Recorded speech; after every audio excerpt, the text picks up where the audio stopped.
Hey, all my Crimsonites, and welcome to the Crimson Cure channel, where we embrace our femininity, increase our womanly value, and celebrate our brothers. So join me on our feminine journey to learn, heal, and grow.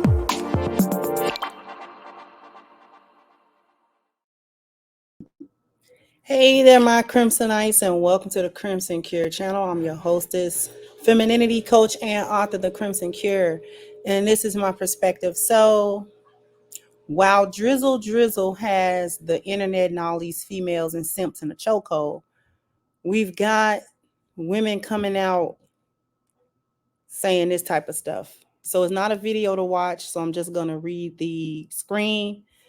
Says these captions be wilding because how you divorce a boyfriend. But in any case, a woman filed divorce because her husband went broke. She claims she didn't agree for him to go broke at some point in their lives. Today makes 2 years since my husband proposed to me, married in June.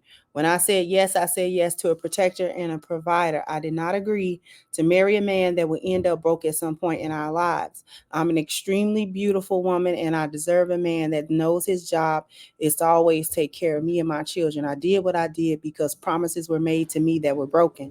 I don't care what anyone thinks about me. I'm the best thing that happened to that man, and I will be even better to my next husband. With that being said, I filed for divorce. Now a couple of things actually come to mind because a little while ago, I did a show about how the divorces that the women file for are somehow always the men's fault. Now, let a hyena tell it, this is the man's fault because he lost his job, apparently. She terms it as going broke. I didn't know that temporarily losing your job qualified you to go broke. But whether this is true or not, whether this is a skit or not, whether this is falsified or not, which I don't be believing all of this stuff be a skit either. This is why men are saying no to marriage in the first place. It's not worth it. It's not worth it at all because there's zero sense of what a marriage actually consists of. The focus is so the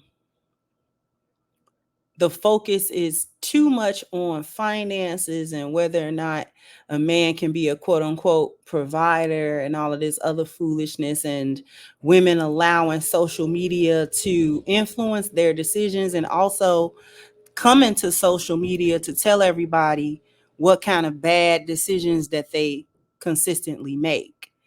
And you can't blame the men at this point for just saying no, just throwing up their hands and saying we're not going to even attempt to commit to these women because these are the mindsets that they're consistently running into. It's not rare. It's actually quite prevalent. This sort of transactional, even when they get into these so-called marriages, the marriage itself is relegated to a highly transactional thing, and there's no sense of love or loyalty or duty or obligation or God or spirituality or any of the things that actually comprise a marriage and actually makes a marriage what it is. They're focused on these partnerships and, you know what I'm saying, and all of these other types of ships. But none of those things are marriages.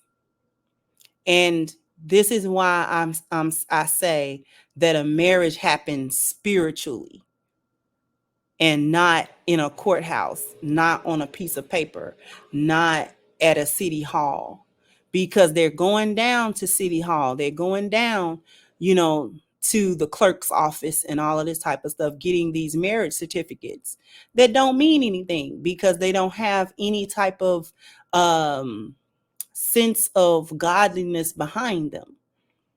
It's all a transaction. It's all, what can I get out of just getting this piece of paper with you? and what kind of lost value benefit can I get from actually doing this type of little deal with you? This is like a high level John situation. And this is the way, this is what this government intended for it to do. It usurped what a marriage was and made everybody think that you can't be married unless you get that piece of paper. And then it had everybody thinking that a marriage is that piece of paper, and that if you don't have it, you're not actually married. So basically, it usurped the institution of marriage from something that God created to something that the state actually controls, and having people convinced that they created it, or that somehow the state can make it more relevant than God can make it. Essentially putting the state above God for an institution that God created. It's a spiritual institution to begin with. So taking it away, taking marriage away from its spiritual roots results in stuff like this, where it has absolutely no real meaning. It doesn't mean anything. They might as well say she broke up with her boyfriend, because that's the status. That's how meaningless it is. That's how vapid and empty that these so-called marriages are now, where they don't mean anything more than two middle school kids going together, and then something happened, one don't show up for school that day, and then the other one get mad, or Valentine's Day come around and the boy don't get the girl a car, and now they broke up. That's the level that we're looking at. That's what we're talking about.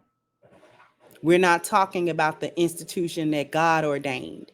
We're not talking about all of the the parameters and the boundaries and the regulations and the rights that husbands have over wives, and the rights that wives have over husbands, and how they supposed to treat each other, and how you supposed to raise your kids, and how you supposed to have your household, and all of these types of things. None of that is relevant. None of that plays any part anywhere. It's all actually the transaction. It is planted firmly within the lost value system. And that's it, and that's all. And it's not planted nowhere else. And this is how you get situations like this chick here talking about she don't quote unquote care what nobody think, because she's beautiful and she deserves to be taken care of. Like, where I'm trying to figure out where the entitlement come from. Because whether you by yourself or whether you with somebody, life happens, right? And everything is not going to be peachy keen. But I don't even want to go down that route, because sane adults know this. Sane adults that have brains in their heads, we all know this, because if you have hit adulthood, I guarantee you've had a downtime. I guarantee you've had situations that were unpleasant, that you were not planning for, unplanned conditions that happened in your life, and you had to go through it, and you had to manage it somehow. You might even be currently in a situation that you have to manage, and this is not what you signed up for, but hey, it's life. You got to live it. Nobody promised ease and comfort. Nobody promised happiness, and that you'll never have a bad time, and that there will always be peaks and never be valleys. That was never promised anywhere in anybody's book, right?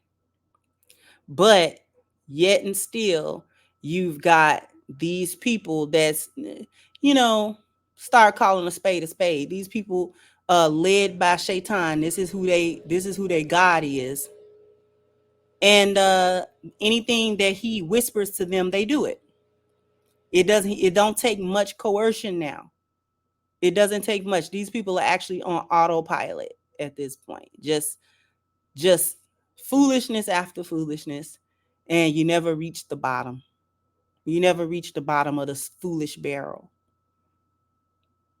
Anyways, Jump down in the comment section. Let me know what you think. Like, share, subscribe to the channel if you have not. Once again, I'm your hostess, The Crimson Cure, and this was my perspective. Bye-bye, Crimsonites.